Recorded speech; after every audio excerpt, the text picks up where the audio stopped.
మూసీ బాధితులపై కాంగ్రెస్ ప్రభుత్వం కుట్రలు కొనసాగిస్తూనే ఉంది. మూసీ బాధితులకు ప్రభుత్వం మరోసారి నోటీసులు జారీ చేసింది. రాజేంద్రనగర్ ఆర్డీఓ కార్యాలయంలో బాధితుల అభిప్రాయాలు తెలపాలని కిస్మత్పూర్ నివాసితులకు నోటీసులు జారీ చేసింది. రాష్ట్ర ప్రభుత్వం ఏ ప్రాతిపదికన తమ ఇండ్లు ఖాళీ చేయమంటున్నారో చెప్పాలని బాధితులు డిమాండ్ చేస్తున్నారు. అభివృద్ధికి మేము వ్యతిరేకం కాదు, కానీ ముఖ్యమంత్రి తుగ్లక్ నిర్ణయాలను వ్యతిరేకిస్తున్నామన్నారు. రూపాయి కూడబెట్టి కొనుక్కున్న తమ ఇండ్లను ఎట్టి పరిస్థితుల్లో వదులుకోవడానికి సిద్ధంగా లేమని తేల్చి చెబుతున్నారు. భూసేకరణ అంశంపై ప్రభుత్వం వెనక్కి తగ్గకపోతే పెద్ద ఎత్తున నిరసన తెలిపేందుకు కూడా సిద్ధంగా ఉన్నామని హెచ్చరించారు. దీనిపై మరింత సమాచారం మా ప్రతినిధి కిరణ్ అందిస్తారు. మూసీ బాధితులకు మళ్లీ రాష్ట్ర ప్రభుత్వం కుట్రలకు తెరలేపింది. పూర్తిగా మూసీ బాధితులకు కావచ్చు, అంతేకాకుండా హిమాయత్ సాగర్ బ్యాక్ సైడ్ ఉన్నటువంటి వాళ్ళందరూ కూడా నోటీసులు జారీ చేసింది. తమ ఇండ్లు ఖాళీ చేయాలంటూ ఇప్పటికే రాష్ట్ర ప్రభుత్వం కోరినటువంటి నేపథ్యంలో ఆర్డీఓ కార్యాలయంలో ఈ రోజు జరిగేటువంటి ఏదో ప్రజాభిప్రాయ సేకరణకు సంబంధించినటువంటి అంశంలో కిస్మత్పూర్ వాసులంతా కూడా ఈ రోజు ఆ సమావేశానికి హాజరయ్యారు. మనతో పాటు మాట్లాడడానికి కొంతమంది కాలనీ వాసులు, అక్కడ కిస్మత్పూర్ కు సంబంధించినటువంటి కాలనీ వాసులు ఉన్నారు. సాయిరెడ్డి గారు మనతో కూడా మాట్లాడించేటువంటి ప్రయత్నం చేద్దాం. ఏంటి సార్, ఎందుకు మళ్ళీ నోటీసులు ఎందుకు ఇచ్చారు? ఇటీవల కాలంలో దాదాపు 2 నెలల నుంచి కూడా ఎక్కడికక్కడ ఆగిపోయింది అనుకుంటే మళ్ళీ నోటీసులు ఇచ్చి మళ్ళీ పిలిచినట్టుగా తెలుస్తుంది. ఏం చెప్తారు? వాళ్ళు పేపర్ నోటిఫికేషన్ వేసిన తర్వాత ఒక 60 రోజుల లోపు మా ఆబ్జెక్షన్స్ చెప్పాలని అనుకున్నాం.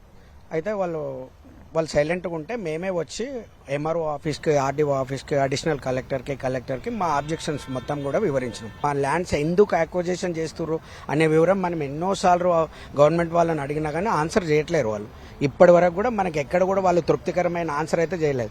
ల్యాండ్ అక్విజిషన్ చేసుకుంటామనే ఒక నోటిఫికేషన్ ఇచ్చేసి మమ్మల్ని ఏదో రకంగా ఇబ్బంది పెడుతున్నారు తప్ప ఇప్పుడు ల్యాండ్ అక్విజిషన్ చేస్తామని నోటిఫికేషన్ ఇచ్చి కూడా 2 to 3 months దగ్గరకు వస్తుంది. ఇప్పటి వరకు కూడా మాతోటి ఒక్కసారి కాకపోతే ఒక్కసారైనా సంప్రదింపులు జరిపి మాతోటి మాట్లాడి మీకు ఇది ఇస్తాము, మిమ్మల్ని ఈ రకంగా తృప్తిపరుస్తాం, మీకు ఏర్పాటు చేస్తామనే విషయం మాత్రం ఇప్పటివరకు ఎక్కడ కూడా రూపాయి నేను సేవ్ చేసుకుని, నేను లోన్ తీసుకుని అన్ని తీసుకుని 3 years లో నేను ఈ ప్లాట్ కొనుక్కుని ఇక్కడ పర్మిషన్స్ నాకు HPCL Hindustan petroleum corporation, central government public sector company నుంచి నాకు అప్రూవల్ తీసుకున్నాను.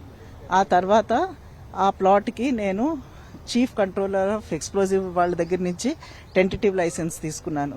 ఇవి అన్ని లైసెన్సెస్ తీసుకుని కన్స్ట్రక్షన్ చేసి అంతా కంప్లీట్ చేసి సరిగ్గా నేను అక్కడ మూవ్ అవుదాం అనుకున్న టైంకి ఇప్పుడు నాకు అది నోటీస్ వచ్చింది. ఇప్పుడు నేను ఉన్న గోడౌన్కి ఓనరు వాళ్ళు వేరే పర్పస్కి వాళ్ళు నన్ను ఖాళీ చేయమని చెప్తున్నారు. ఈ గోడౌన్లో ఇప్పుడు నేను షిఫ్ట్ అవడానికి లేదు. నేను 50,000 కస్టమర్స్కి ఎల్పిజి సప్లై చేస్తాను. ఇది ఒక ఎసెన్షియల్ కమోడిటీ. ఇప్పుడు నన్ను అక్కడ ఓనరు ఖాళీ చేయమంటున్నారు. ఇక్కడ నాకు నా ఓన్ దానిలోకి వెళ్ళడానికి లేదు. నేను ఇప్పుడు ఎక్కడికి వెళ్ళాలి? నా కస్టమర్స్కి నేను ఎట్లాగ సర్వీస్ చేయాలి? ఇది నా ఒక్క సమస్య. నాకైతే ఇది చాలా పెద్దది. జీవితంలో ఎంతో కష్టపడి నేను నా పిల్లల్ని పెంచుకుని ఒంటరిగా గ్యాస్ ఏజెన్సీ నడిపించుకుని సంపాదించిన దాంతో నేను కొన్నది ఇది. ఇప్పుడు నేను ఎక్కడికి వెళ్ళాలి నాకు చెప్పండి. నాకు అదే ఆపరేషనల్ ఏరియాలో గోడౌన్ ఉండాలి. దానికి హెచ్పిసిఎల్ నుంచి, ఎక్స్ప్లోజివ్స్ డిపార్ట్మెంట్ నుంచి, సెంట్రల్ గవర్నమెంట్ నుంచి నాకు పర్మిషన్స్ ఉన్నాయి ఆల్రెడీ. ఫస్ట్ ఆఫ్ ఆల్ నాకు ఆ ప్రాజెక్ట్ ఏంటో కూడా అర్థం కావట్లేదండి. అది ఈ ప్రాజెక్ట్ ఏంటి, అది ఎవరికి ఉపయోగపడుతుంది, దానివల్ల మనకు వచ్చే బెనిఫిట్ ఏంటి, నాకు ఇంకా బాధపడలేదు. అది అసలు అర్థమే కావట్లేదు. వాస్తవం చెప్పాలంటే ఇది ఒక తుగ్లక్ పరిపాలనలాగా ఉన్నదండి. ఓకే, అట్లీస్ట్ మన కేటీఆర్ రామారావు గారు కానీ వాళ్ళంతా స్పందించారు, కానీ బీజేపీ వాళ్ళు కానీ ఎంఐఎం వాళ్ళు కానీ ఎలాంటి స్పందించలేదు. ఇది ఏకపక్షాన ప్రజలను దోచుకోవడం అవుతుంది. ఇప్పుడు త్రిపురం జీవో కాదు, ఇది హుడా లేఅవుట్ మేము కష్టపడి రూపాయి కొన్నది. లైఫ్ టైం కొనడం అంటే అది ఇట్స్ నాట్ అన్ ఈజీ అండి. అలాంటి ల్యాండ్ను దోచుకుంటున్నాడు వాడు ఇప్పుడు సీట్లు వాడు ఒకసారి కాంగ్రెస్ మళ్ళీ నిలబడమండి. 10 సీట్లు వస్తే మేము గుండు వేసుకుంటామండి చెప్తున్నా. 10 సీట్లు కూడా రావు. అసలు we should be thankful to KT Rama Rao and KCR, Harish Rao, వీళ్ళందరికీ చాలా థ్యాంక్స్ చెప్పాలి. వీళ్ళు చాలా స్పందించారు. మేము ఎట్టి పరిస్థితుల్లో మేము మా ల్యాండ్లు ఇచ్చే పరిస్థితి లేదండి. ఇది అసలు దోచుకునే రాజ్యంలా చెప్పింది. దోపిడీ రాజ్యం, దొంగ ప్రభుత్వం అయిపోయింది. అంతేగాని ఏం లేదు. కాంగ్రెస్ ప్రభుత్వం అంటేనే దోపిడీ రాజ్యం, దొంగ ప్రభుత్వం. మా ల్యాండ్ ఇచ్చే ప్రసక్తే లేదండి. వాడికి మేము ఎందుకు ఇవ్వాలి? వాడు ఎందుకు ఇవ్వాలి వాడికి చెప్పండి. వాడికి అది ఇప్పుడు 1.5 kilometers దూరంలో ఉంది. మా ల్యాండ్ తీసుకొని ఇది మళ్ళీ అది ఇంకొక అమ్ముకునే పరిస్థితులు ఉన్నాడు, కానీ ఏం లేదు. బీజేపీ వాళ్ళు, ఎంఐఎం వాళ్ళు ఎందుకు స్పందిస్తలేదు? ఎందుకు వస్తలేదు? వాళ్ళు కుమ్మక్కేనదా కాంగ్రెస్ వాళ్ళతోని? Shame on them people actually. At least we should thankful to KT Rama Rao, Harish Rao and Karthik Reddy గారికి చాలా సందర్భాలు చెప్పాలి. వాళ్ళు చాలా సార్లు స్పందించారు, వచ్చారు.